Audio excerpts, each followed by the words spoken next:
আজকে নিজে নিজেকে ভোট দিলেন, মানে এই জায়গায় মানে কি বলবেন প্রথম? এই অভিজ্ঞতা তো ছিল না, নতুন হলো। নিজেকে ভোট দিলাম।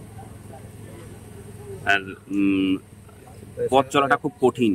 হ্যাঁ, দুই তারকা হ্যাঁ, 1.5 মাস ধরে দুই তারকার সঙ্গে লড়াই করেছেন। হ্যাঁ। একজন সাধারণ কর্মী বা সংগঠনের নেতা হিসেবে কি বলবেন? না, ঠিক আছে, রাজনীতির ময়দানে ওইভাবে তারকা বলে আলাদা কিছু নেই। এটা নির্বাচন, রাজনৈতিক সংগ্রাম, এই লড়াইয়ে আমরা আছি। তৃণমূলের এত বা বিজেপির এত প্রতিপত্তি, তার মাঝে কিভাবে লড়াইটাকে দেখছেন বা কিভাবে আজকের দিনটাকে লড়াই করবেন? আমরা তো মানুষের মধ্যে থেকে প্রচার করেছি, মানুষ সাড়া দিয়েছে, তার প্রতিফলন ভোটের বাক্সে হবে। কি করবেন আজকে সারাদিন? সারাদিন চেষ্টা করব যে বিভিন্ন জায়গাগুলোয় আমাদের 7টা বিধানসভা, সেখানে যাওয়ার চেষ্টা করবো। সবটা হয়তো হবে না, কিছুটা আমাদের ইলেকশন এজেন্ট যে আছে তাদের করে নেব।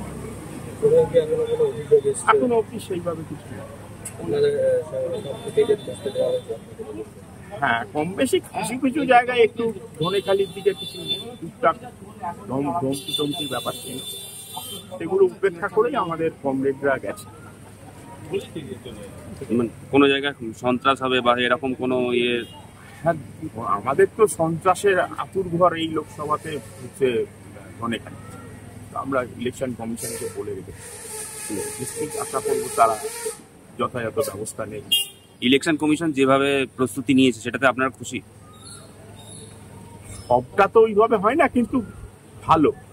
অন্য বছরের থেকে এবারে এখনো পর্যন্ত সব থেকে বড় কথা হচ্ছে রেসপন্স করছে। আমরা যে কথাগুলো বলছি, কোথাও কোনো অভিযোগ থাকলে সেগুলোকে করবার চেষ্টা করছে।